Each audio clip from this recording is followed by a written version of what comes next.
Hello, everybody. Welcome to the Slurv Q&A, Friday 3 p.m. edition. I am Chad Parsons, along with Katie Flower, the UTHDynasty.com and Under the Helmet podcast team. Talking some Dynasty, we'll talk redraft, DFS, just getting ready for the NFL season in general here. Everything's set up on the Slurv chat to submit questions, and you can also do that through Twitter. And just for folks that don't know, this is going to be such a regular edition of a chance to really interact with experts here in a live fashion. Evan Silva, Davis Maddock have already opened the floodgates. Adam Levitan, Chris Raybon, they're going to be on at 4 p.m. Today after Katie and I finish up our show that's going to go near the top of the hour. And also, FanDuel's 2015 World Championship, Roman Edmond is going to join, much more. So really check out the schedule, because these chats are just an invaluable opportunity to pick someone's brain in the moment. You got decisions to make, trades, you're building out lineups. This is the time to really get that contact, I'll say. And so UTHDynasty.com is the place to go to find more premium audio content from Katie and myself, as well as all of our rankings and trade calculator, Dynasty-specific material. But we're going to cover all of our bases here in this show. So feel free to submit questions along the way. But we're just going to have a discussion, as we do every week on Tuesday evenings for the Under the Helmet show. And Katie, welcome, and thanks for hopping on with me for this discussion for Slurv this week. And this is I wanted to ask you a specific question about last night, which was Seattle Seahawks backfield. Kristen Michael now backed it up with a second straight strong performance. Thomas Rawls yet to get into action. CJ Prosise is on the shelf.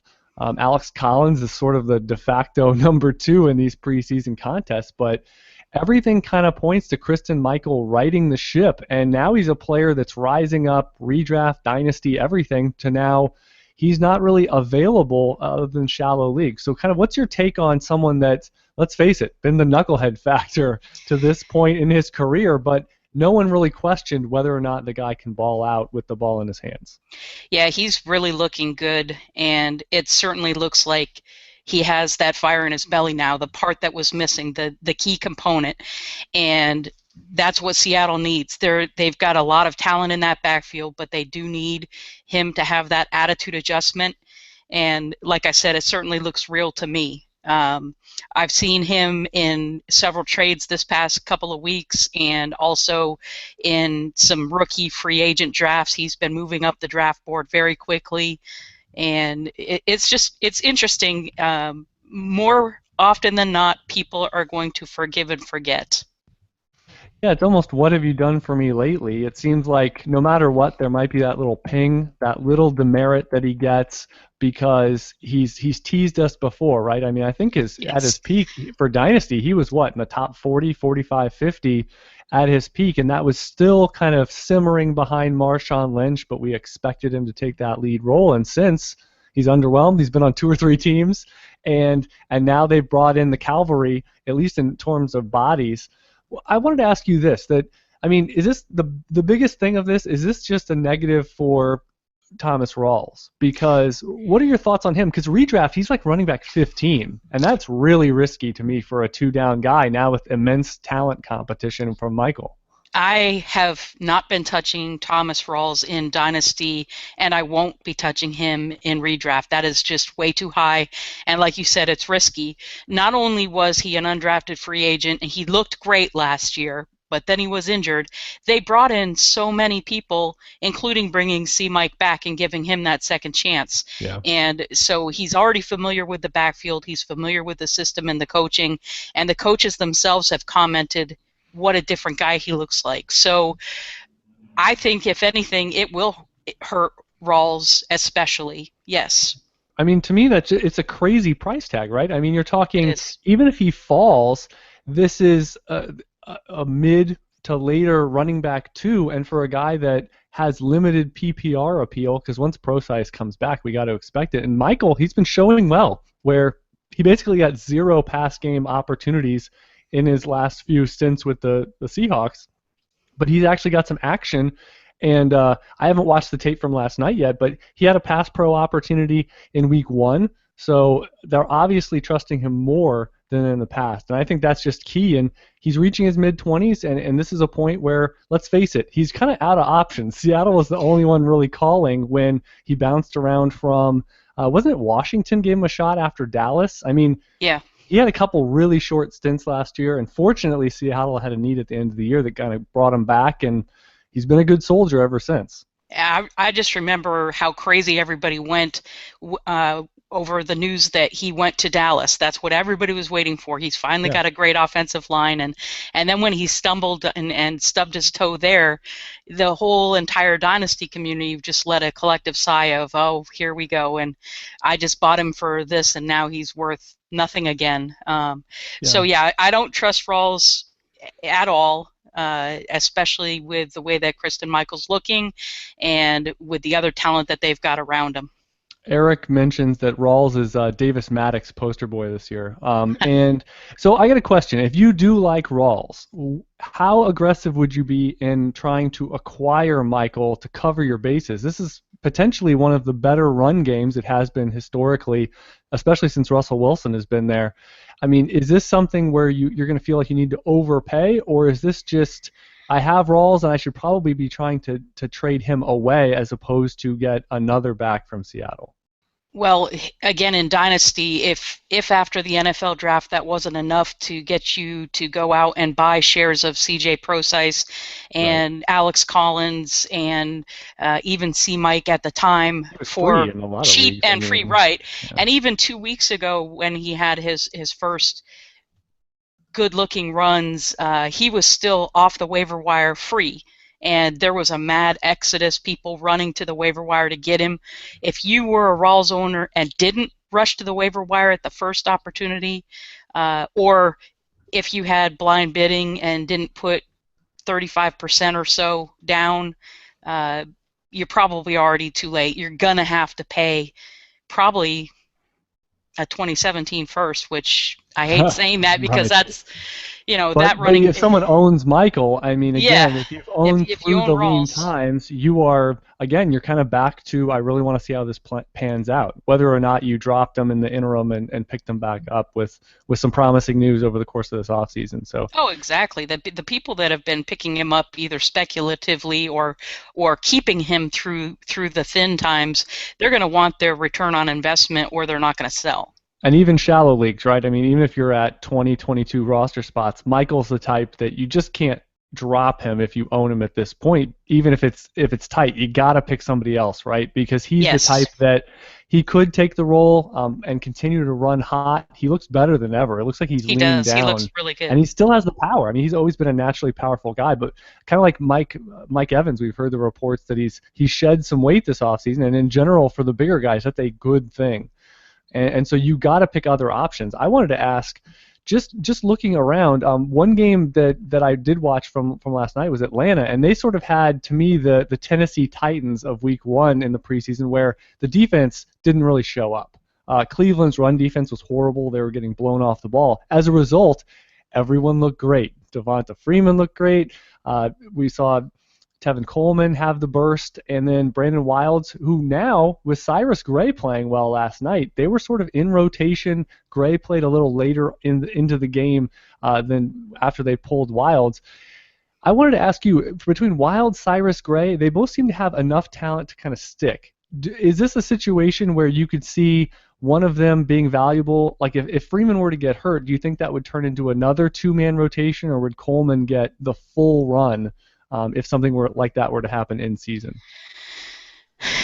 That's hard saying. I don't know if Tevin Coleman has it in him to be the full-time 100% feature back without having somebody else take some touches away from him. I do like Brandon Wilds a little better than Gray, and if I had a deep roster, might stash him. But there's so many guys right now that are stashable. It's just a matter of who do you have on your roster already? If you've already got Devonta Freeman, then it makes sense to take the shot on Wilds. Yeah, one concept, I want to get your thoughts. I don't know if we've specifically said it on Under the Helmet at some point, but the deeper the league, I'm more and more willing to kind of take shots and break ties and heck, even downshift slightly on talent to take other backs from the same backfield that I'm interested in, or I think could be unsettled, or maybe one injury away from a bigger committee. But basically, a Wilds or a Cyrus Gray, whoever ends up winning that number 3 job, I kind of, if I have Tevin Coleman, or if I have Freeman, I'm more interested in players like that in, say, closer to 30 roster spots, because they're ones that, are going to be viable, and yet if I just take a random player from another depth chart, I don't really have that connectivity factor. Well, exactly. You're insulating yourself against injury. So, for example, Detroit backfield is another good one. Yeah. They've been relatively cheap all off season. So if you've got Amir Abdullah, Theo Riddick is looking excellent, and you want to stash him. You want to stash Dwayne Washington, and Steve Ridley, and Zach Zenner. They've all had pockets of looking pretty good. They all have decent talent, and so if you've got enough roster spots, 30 or beyond, I've got one where I've got almost the entire Detroit backfield. Yeah, because there a lot of them are affordable. That's the thing. I mean, Right. Riddick and Abdullah are still sort of round 2 value equivalency, which is round 2 equivalency. Matt has a good question. He says, wasn't Tevin Coleman the current Falcons front office draft selection, whereas Freeman was not? And That's true. I do track stuff like that where they have no allegiance. You mentioned Thomas Rawls, where I mean the no draft pedigree, it changes the construct of your contract and the allegiance, and you have almost no leash. You have to keep playing hot, keep playing well. I mean, Arian Foster is an example of taking it and completely running with it from that point when he broke out forward. I don't have a lot of other examples, but just they're on tenuous ground to continually prove themselves until they get that big contract as a low drafted, low pedigree player. And that's the point I made, is I feel last year their intent was Tevin Coleman be the starter, and he got hurt. Freeman played out of his mind for about a month, and they just kind of rolled with it. But Freeman looked good this week. He broke a touchdown. The lateral explosion is there. I just wonder if he doesn't run quite so hot, that it doesn't take much, because Coleman was a day 2 pick, and they certainly have plans. Usually a day 2 pick means at worst you're going to be a 60-40 or 50-50 committee guy. That's my opinion. Yeah, and I mean, you look at the way that That's it went. expectation.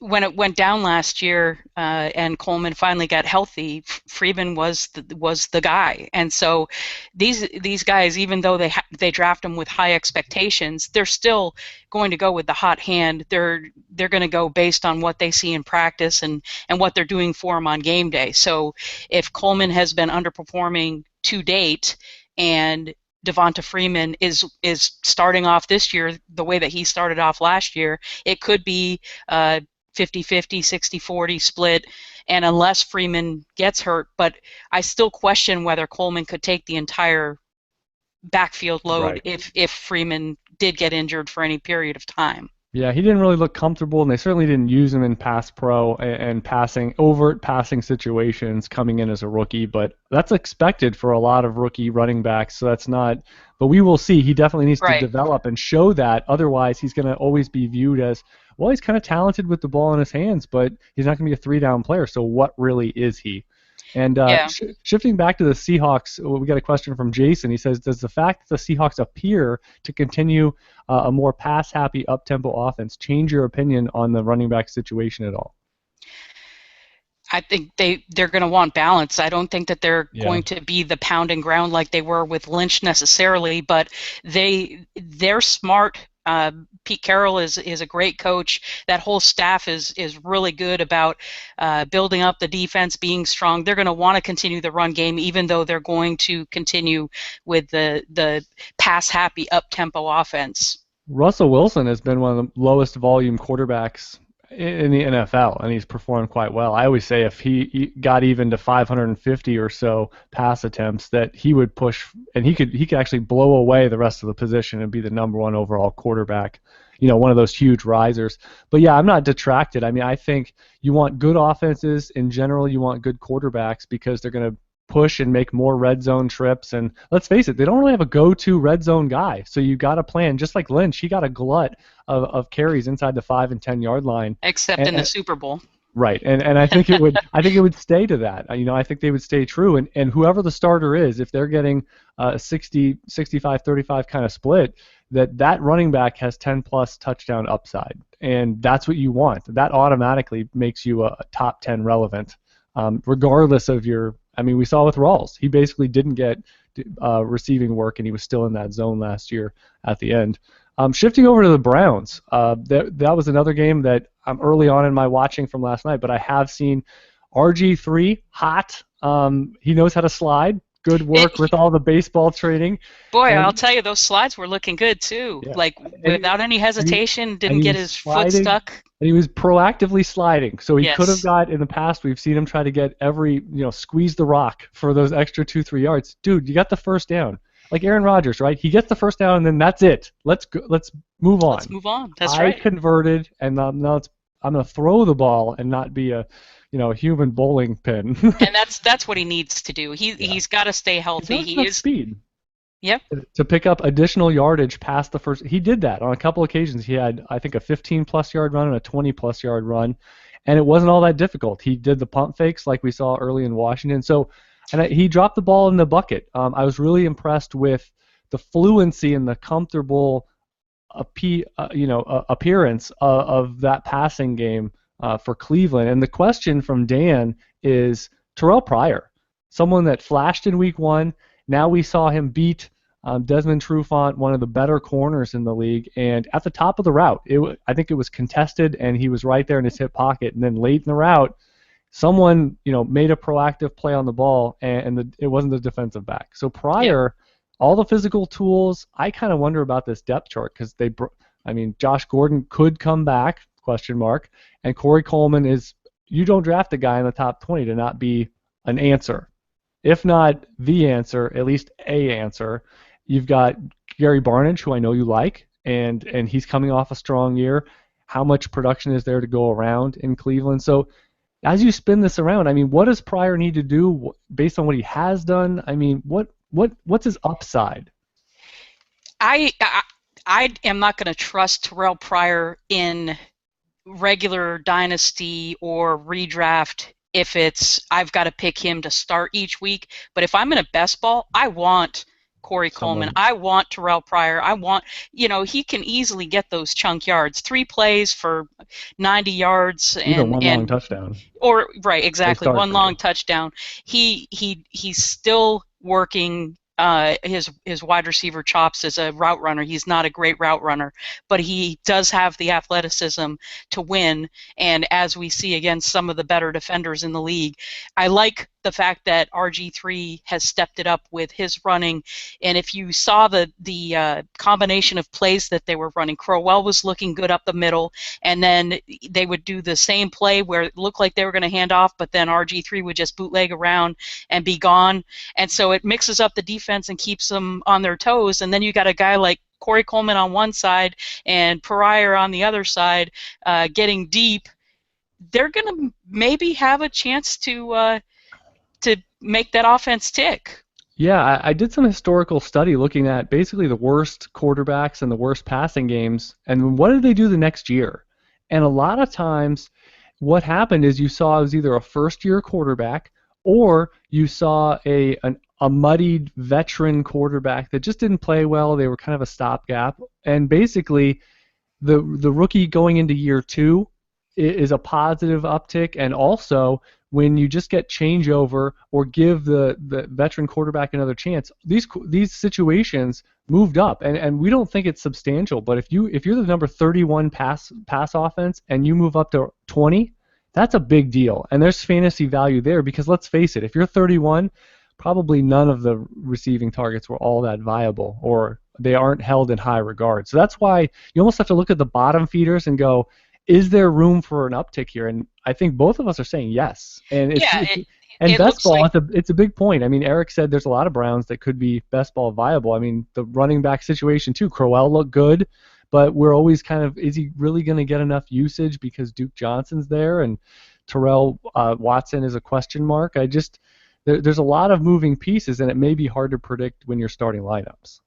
Right, and that's what I was saying earlier as far as I wouldn't trust them necessarily, but it does look like they are going to be able to move the chains, and that's a positive sign for the Browns in general and for the fantasy players to even consider them to become fantasy relevant. RG3, this is another player that, let's face it, a wide range of oscillations in his career. I mean, he was a shooting star for a moment in time early on. Injuries derailed things. All of a sudden, it felt like the looks weren't prepackaged for him to make, and he had trouble transitioning to being a quote-unquote traditional quarterback. And is he going to be someone like Christine Michael that people have that asterisk next to? If he performs well this year, if the Browns do rise to, say, 20 as a passing offense, if he runs, I mean, let's face it, he could lead the position in rushing. No one would say that's not possible. So what does he have to do for people not to be skeptical, or will that stigma always be there for him going forward? I think that you're going to get folks in super flex and deeper start two and triple flex leagues where they're going to not be skeptical because, let's face it, there's still at least 6 or 7 guys that have bigger question marks than him, and you've got to put your poker chip somewhere. So that's a good point. Yeah, I mean, he's definitely going to have relevance in a super flex or deeper format. RG3 over any quarterback in San Francisco, right? Oh, absolutely. Okay. Or even the guys in LA. I was going to say RG3 has a lot more upside and actually probably less downside out of the gate than either quarterback with the Rams. Right. So I don't think people will start to come around on the start one quarterback leagues, though. I mean, he's somebody right now that you can get cheap, and especially if you're doing MFL 10 or best ball or daily fantasy, certainly RG3 is going to be an option. He's going to be one of those cheap options that your minimums. Yep, exactly. And yeah, you mentioned FanDuel or something like that. I mean, he's perfect because it's really about, can you get the rushing upside? Can you get a rogue long touchdown or two, and that pretty much buoys your entire day. And really, for those minimum price guys, you only need 2 plays, is what I'll say. Can you get a rushing touchdown, or can you get a 20, 30-yard run, and then can you get a long passing touchdown? And then pretty much you valued, you made your value based on a low priced guy just on those 2 plays. It's almost independent of anything else. But RG3 was what, a mid double digit round guy for Superflex startups? Does that sound about right? He was anywhere after round 15. Okay. I mean, yeah, and you profited today, right? I mean, just him being on the field and showing reasonably well for 2 weeks in the preseason. Honestly, he's probably up 2-3 rounds. I think that owners that got RG3 post round 15 are very happy with what they've seen so far, and they may be able to. McCown's playing late in the game, and you're also seeing Cody Kessler. I mean, honestly, the notes I've taken have not been enough to say that. I mean, there might have been buzz that, oh yeah, we think he could be the starter. They're going to give RG3 every single opportunity outside of horrific play / injury. Right, and just the fact that the coach called it a few weeks ago before the preseason game that RG3 is our quarterback. Right. I mean, that says it all. Yeah. That it's not a committee, it's not a competition going into the preseason. They do not want to have any question mark. Yep. Let's have them play the whole first half in week 3. Let's have them basically one drive or not play in week 4, and let's treat them exactly as such. Going back to Seattle, the curse in the chat, he says, will Jimmy Graham be relevant this season? So that's a piece of the passing game that doesn't get a lot of run because it's a kind of a wait and see. We didn't get to see a lot of vintage Jimmy Graham before the injury in Seattle. What are your just thoughts on whether it goes all the way back to the trade to Seattle or this injury from that the few recover and get all the way back to stardom? I think that Jimmy Graham is an extreme luxury for a team that is very well-rounded and well-balanced. That being said, I don't think that Jimmy Graham is going to return to tight end relevancy the way that he was, where he was so dominating. He's not in New He Orleans challenged anymore. Gronk. Yeah, I mean, in New Orleans, he was the main feature in the red zone. He was the guy, and it wasn't just a couple of catches a game. He was targeted heavily.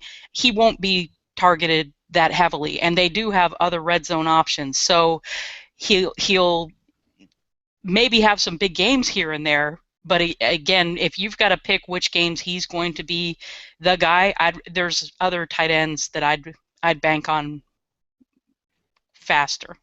Yeah. And you mentioned the Detroit Lions as a backfield that you just kind of collect. There's a lot of cheapies.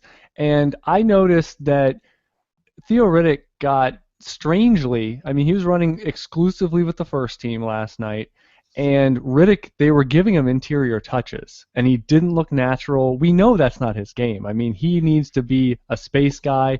If he's going to be relevant and really peak for what he could do, it's going to be 75, 80 receptions, and it's not going to be a situation where he even gets probably 100 carries, traditional running back carries. So I don't know if they were just experimenting in that fashion, but I thought Ridley looked good, and actually Zenner played exclusively ahead of Ridley, and actually Dwayne Washington kind of mixed in with Ridley. And from what I saw in week 1, I'm kind of surprised of that movement where it looks like Ridley kind of played lower on the depth chart, because I thought he was the favorite, but it looks like Zenner, going into week 3, Zenner would be your top power back in Detroit, and Ridley and Washington are kind of battling it out for the number 4 spot. I saw that too, and I'm disappointed because I really liked Ridley when he was in New England, and he doesn't look nearly the same guy. And Right. I do like Zenner. He's looked good. Riddick has looked fabulous, and I did notice that every time I looked up, he was carrying the ball or he was getting a pass thrown to him.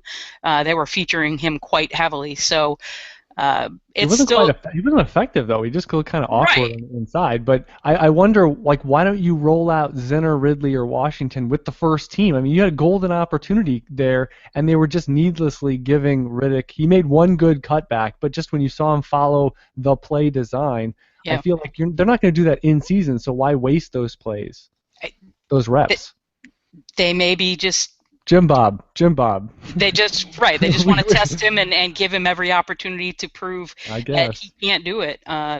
Well, and where does this leave us with Amir Abdullah? He's someone, let's rewind 12 months. He had the carry, right, or the game. I don't know which week. It was week 1, week 2. It was early. But all of a sudden people christened him. He moved up almost like we're seeing Derrick Henry. I've seen Derrick Henry move up into that top 3 or 4, and we saw Amir Abdullah grace the top 4 or 5 last year where he wasn't early after the NFL draft. So is Abdullah sort of I don't think he's as good of an interior runner as Ridley or Zenner, and then he's not as good of a pass catcher as Riddick. So I just always wonder if he's kind of lost in the middle. Yeah, I think that he's almost fool's gold. Talk about somebody that I didn't think that could be an interior runner, Melvin Gordon, but he looked great in the season opener of the preseason opener. Let's see what he can do to follow that up. But he was pounding it up the middle and breaking it outside and doing a mixture of both and catching the ball. He looks like a resurrected man that has learned from his rookie season. He's less timid. He's being patient, and so if Abdullah could step up and do that in season 2, but we haven't seen him yet, so I don't know that he's going to have that similar type year 2 trajectory. Right. Yeah, and if you're listening to us for the first time, I am Chad Parsons. She is Katie Flower. Both of us are on the weekly Under the Helmet Dynasty podcast, and you can find our premium podcast over at uthdynasty.com. And Another moving piece from week 1 of the preseason is that Charles Johnson looks healthy in Minnesota, and Laquan Treadwell didn't really get separation. He was playing behind. It looks like he's working with the second team. Could be a slow start for someone that many pegged to just kind of be in there and be right there with Stephon Diggs as the 1A and 1B for a stunted, at least at this point, Minnesota passing game. Is Treadwell... Are you kind of siding with the slow start equals try to buy him for 80-90% of what he cost in terms of rookie picks or price tag leading into the season, or is he one that that's if he can't sort of get to that point early. I'm kind of fading him because I was not more ecstatic about him before. No, I expected him and Corey Coleman to have slow starts, and for that matter, most all of these rookies.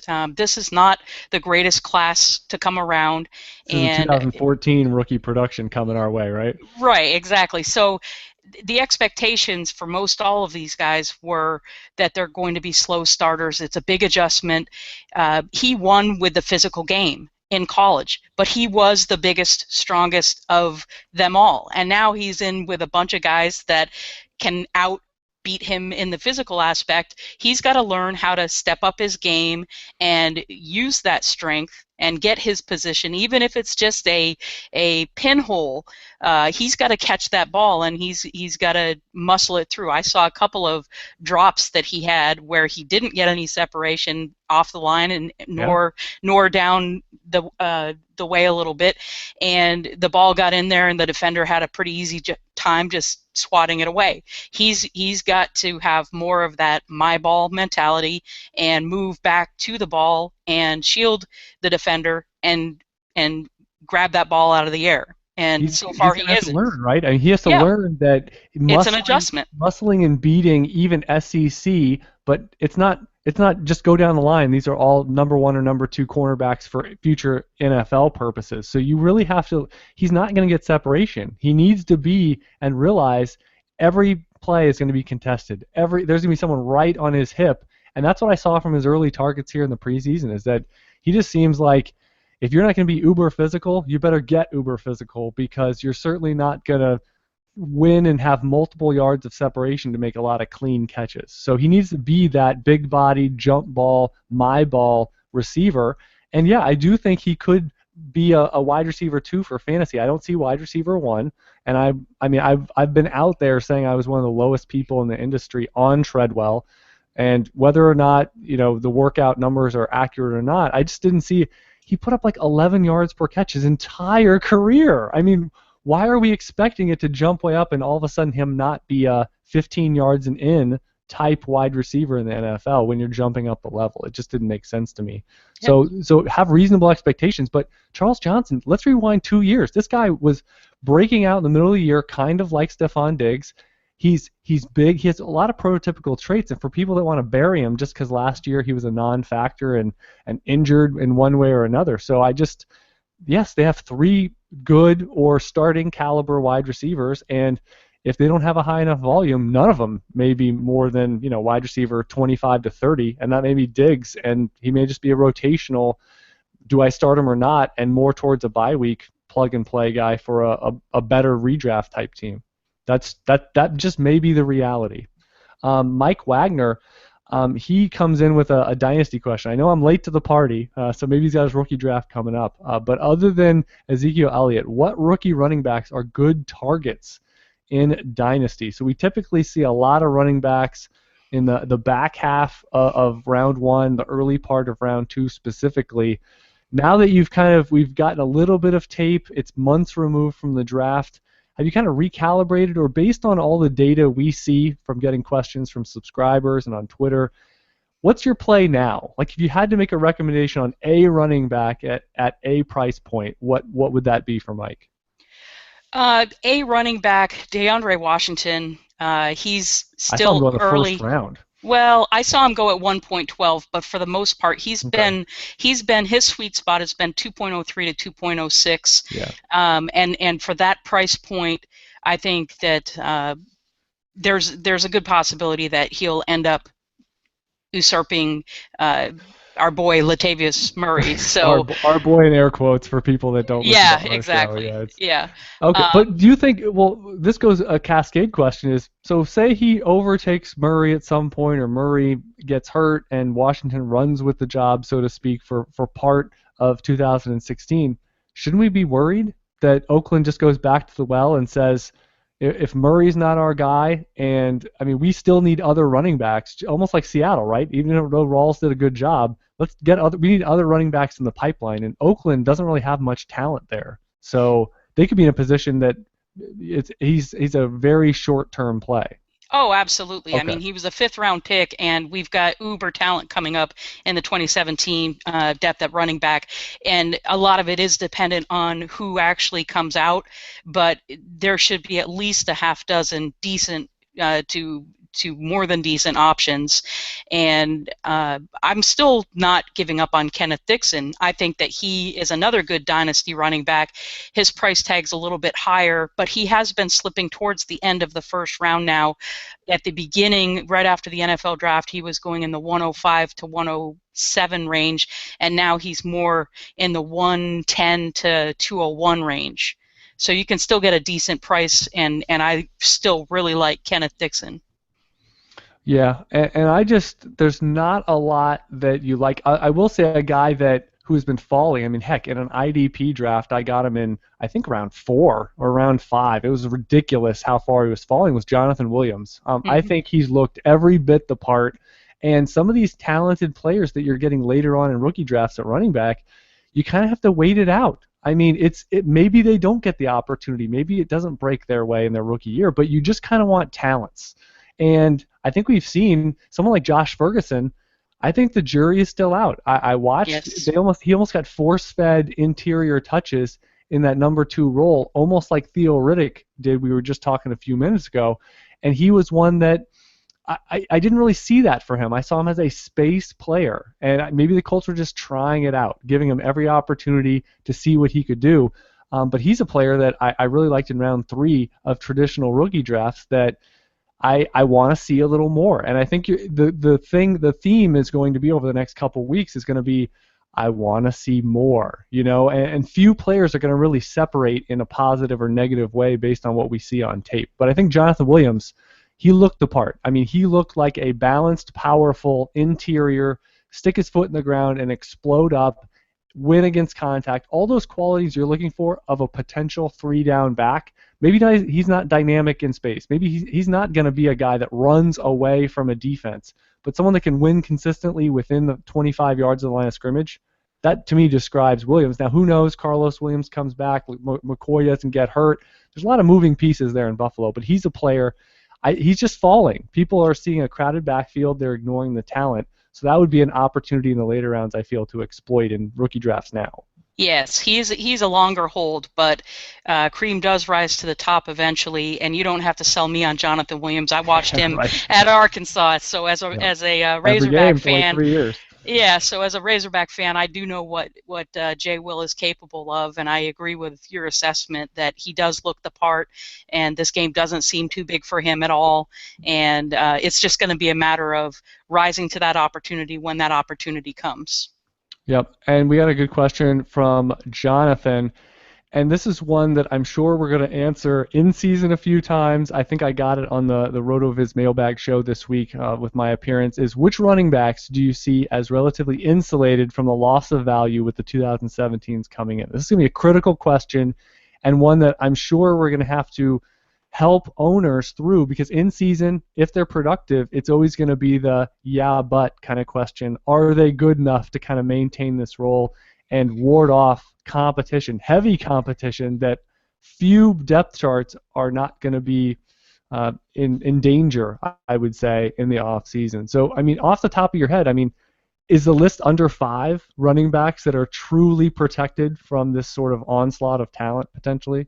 Well, I think that David Johnson, Todd Gurley, Ezekiel Elliott, Devonta Freeman, and that entire backfield, I think Atlanta is fine. Atlanta's fine. shouldn't be going towards it unless someone has a career threat. If Freeman were to have a career threatener, I mean, maybe, right? I mean, they got to bring Yeah, somebody else in, I would say.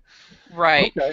I think that Denver, their backfield is pretty solidified at the moment just because of the contract. Yeah. Yeah, I think Houston, Lamar Miller is pretty safe.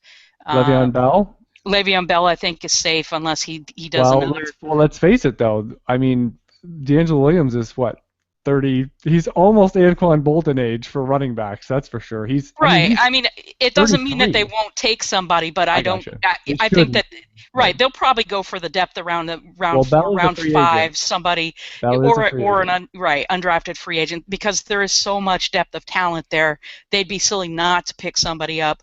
Cincinnati, I would say I they think would be Cincinnati's unlikely fairly safe too. because Bernard comes back and Jeremy Hill has one more year. And Hill has looked he's He's looked good looked so better. far. He's looked Yep, better. he's looked better.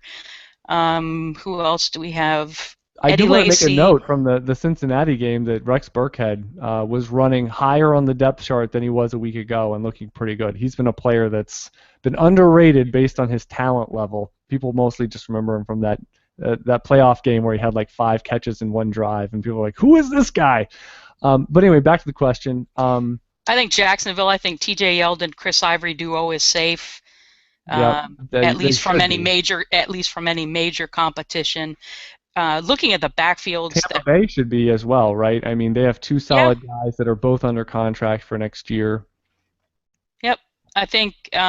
But other ones, I mean, I think Chicago is an interesting one that, I mean, they have a lot of quote-unquote capable runners right now, but I wouldn't be surprised at all if they all kind of get washed out next offseason and they just step up in the top 50 and draft a prototypical guy. I think the Redskins are a prime candidate for a potential there, and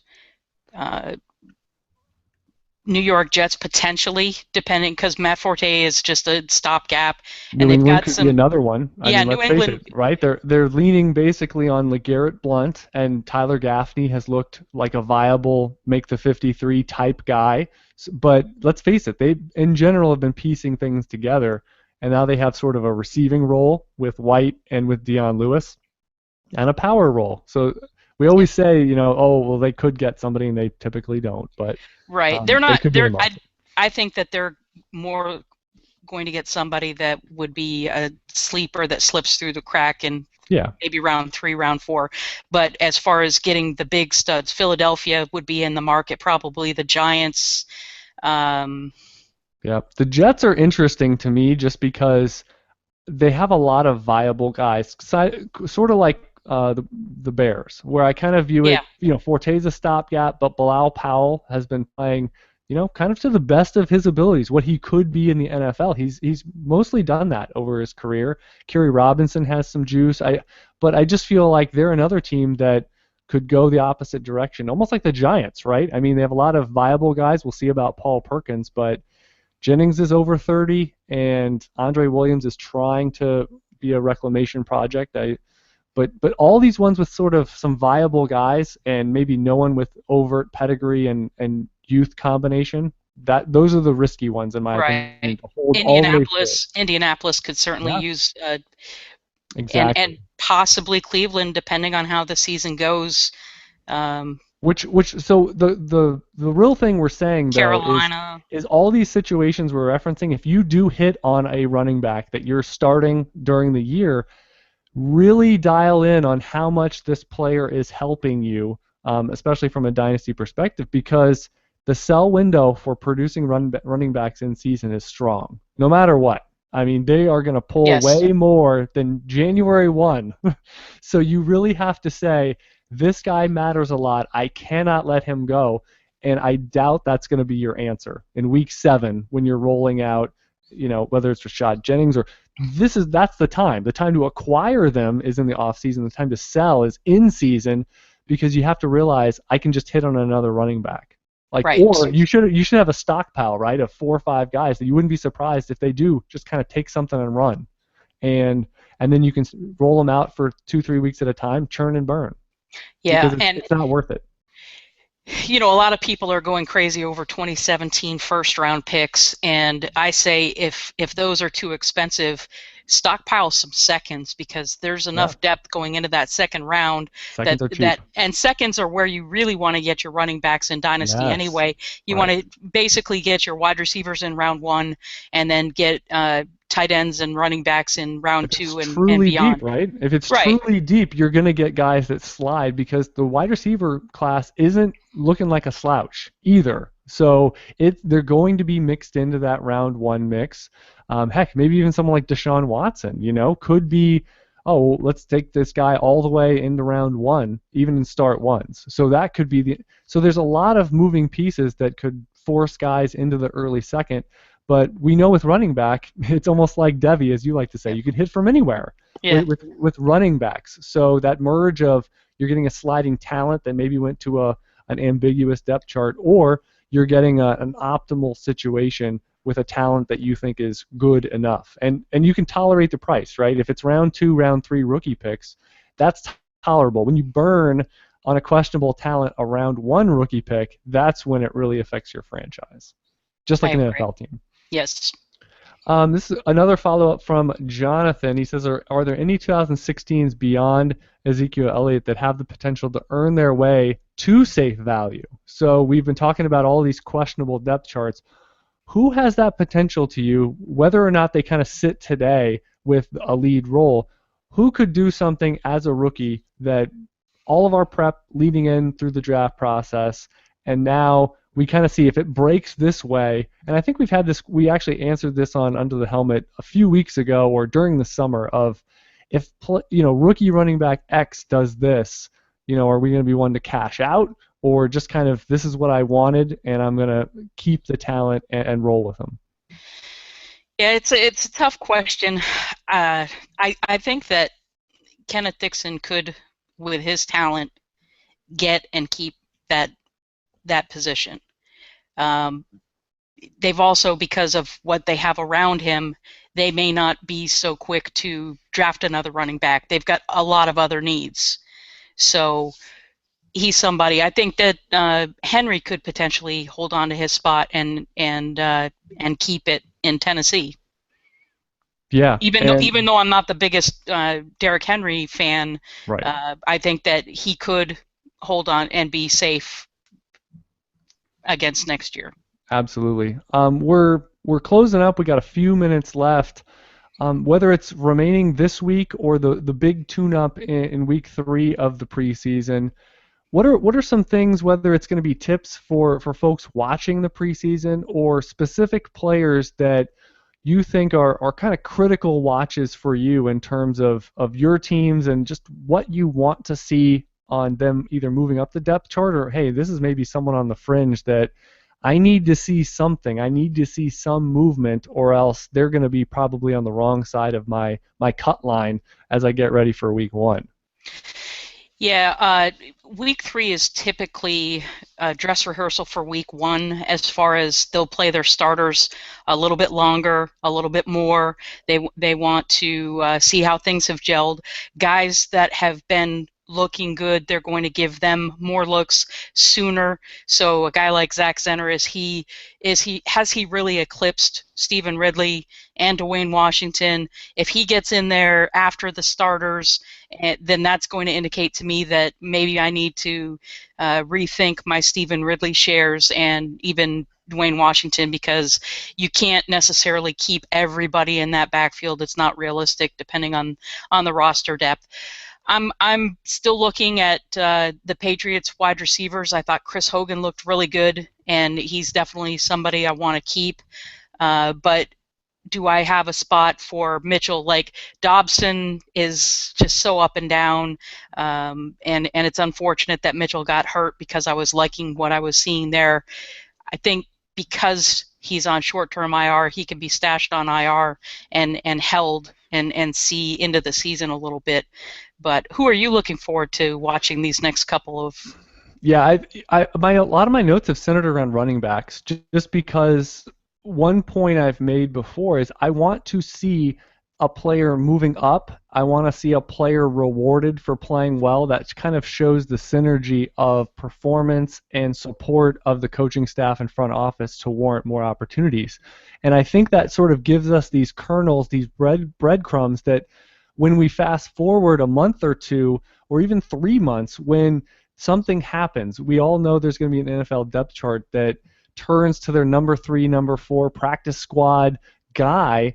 And I think there's probably value to glean from these early preseason weeks of a player moving up, and heck, maybe they go right back down and we just don't see them for a month or 2 in the regular season, but they gave us clues that they like this player, regardless of, they're not going to unseat the starter or anything like that. But I feel like these running backs, it's really worth tracking to give yourself a better educated guess what could happen. And it's about moving pieces. The first time, like we talked about Atlanta earlier. So let's say Devonta Freeman gets dinged up. They're probably not going to roll out Brandon Wilds or Cyrus Gray or something for 10 plus touches for the remainder of that game. They're going to go with Tevin Coleman. And so, but the next week, if he's questionable, that's the moment to pick up a guy. And there may not be clarity in the reports. I mean, it may be we need to go back to the preseason notes and say,